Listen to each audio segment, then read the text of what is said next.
दोस्तों, आज हम लोग बात करने वाले हैं योगा से जुड़े हुए कुछ फ़ायदे के बारे में।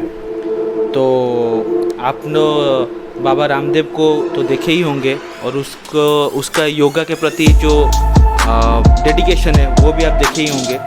तो आप एक चीज़ देख सकते हैं, उसको 65 साल हो गया बाबा रामदेव को, लेकिन फिर भी उसका एक भी बाल सफ़ेद नहीं हुआ है। और उसी टाइम पे देखिए सलमान खान को, जो जिम जाते हैं वो जाते हैं, फिर भी फिज़िकली हाँ हो सकता है बॉडी बिल्डिंग सलमान खान का है फिर, लेकिन फिटनेस के मामले में देखिए बाबा रामदेव को कितना फिट है।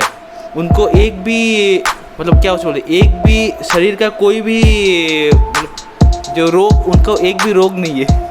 तो चलिए शुरू करते हैं कुछ ऐसे पॉइंट्स के साथ।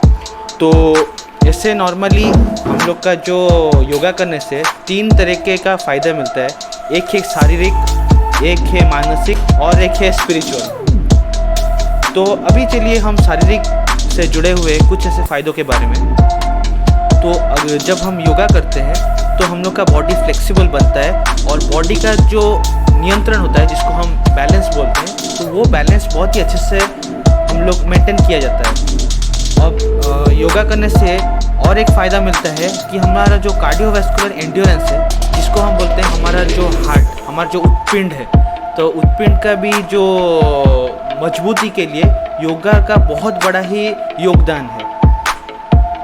और जब हम योगा करते हैं तो आपको तो पता ही होगा, बहुत सारे लोगों का मतलब खाने के जो पाचन केंद्र में तो जो डाइजेशन का जो इश्यू होता है, तो उसमें हम लोग जब योगा करते हैं ना, तो आप एक बार योगा करना शुरू कीजिए। दिन में ज़्यादा नहीं, 15 मिनट ही टाइम दीजिए, तो 10 से 12 दिन के बाद आपको पता चलेगा कि आपका ओवरऑल जो डाइजेशन का जो क्षमता होता है वो कितना बेहतर हो गया है।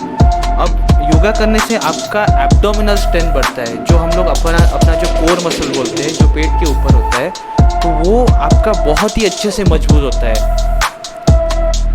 फिर योगा करने से आपका जो मसल का जो स्ट्रेंथ होता है वो भी बहुत ही बढ़ जाता है। हम लोग माना जाता है कि जिम जाने से आपका मसल बढ़ता है। हाँ, आपका मसल का डेवलपमेंट करता है, लेकिन मसल को एक्चुअली मजबूत करता है योगा। फिर अभी आपको तो पता ही होगा, दिन का आजकल का भागदौड़ी वाला ज़िंदगी में हमारा मसल बहुत ही पेन होता है। आज जब जैसे कि कोविड कालीन में हम लोग वर्क फ्रॉम होम ही किया जाता है, तो एक ही जगह पे चेयर के ऊपर बैठे बैठे दिन में 8 घंटा 10 घंटा बैठने के बाद आपका मसल का जो स्ट्रेन हो जाता है बहुत, तो वो योगा करने से उसका भी रिलैक्सेशन बहुत ही मिलता है। फिर आजकल हम लोग का ज़िंदगी में खाना पीना का कितना मतलब इधर उधर होता ही रहता है, हम लोग ध्यान नहीं दे पाते, हमारा वज़न बढ़ जाता है या फिर वज़न कम भी हो जाता है। तो योगा करने से आपका वज़न भी कंट्रोल में ही रहता है, और योगा करने से आपका जो एनर्जी लेवल होता है ना, वो भी बहुत ही बढ़ जाता है। और आपका इम्यून सिस्टम के बारे में तो बोलना ही ज़रूरत नहीं, ये सब बाकी सारी चीज़ अगर ठीक हो जाता है तो आपका ओवरऑली आपका जो इम्यून सिस्टम है ना, वो भी बहुत ही बढ़ जाता है। आपको ज़ुकाम खांसी वो सब भी नहीं होता है, क्योंकि आजकल का सीज़न में तो या अभी तो गर्मी के दिनों में गर्मी होता है और बारिश के दिनों में भी गर्मी होता है, सर्दी के मौसम में भी गर्मी होता है, तो कुछ ठीक नहीं है। गर्मी के दिनों में भी कभी कभी बारिश हो जाता है, तो ये सब के लिए आपका इम्यून सिस्टम बहुत ही इम्प्रूव होता है। अभी हम लोग शुरू करते हैं जो मेंटल बेनिफिट के बारे में। तो अभी योगा करने से ना आपका जो स्ट्रेस लेवल होता है ना, वो बहुत ही कम हो जाता है, और आपका जो आप अपने इमोशन के ऊपर ना बहुत ही अच्छे से कंट्रोल कर सकते हैं। आपको जो स्ट्रेस रिलेटेड जो प्रॉब्लम होता है वो भी आपका बहुत ही अच्छे से मेंटेन हो जाता है।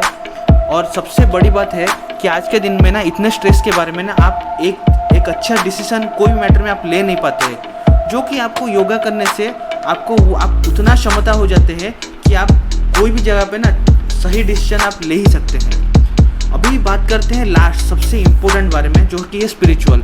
अभी ज़िंदगी में आप क्यों आए हैं, किस मकसद से आए हैं, वो आपको योगा करने से आपको पता चलता है। आपका जो अंदर का जो सुकून है ना, वो आपको योगा करने से बहुत ही अच्छे से मिल पाता है। तो ये थे कुछ ऐसे बेनिफिट्स जो हमको योगा करने से मिलते हैं। तो प्लीज़ मेरे चैनल को लाइक शेयर एंड सब्सक्राइब करना, मैं ऐसे ही कंटेंट आगे भी लाता रहूँगा। धन्यवाद।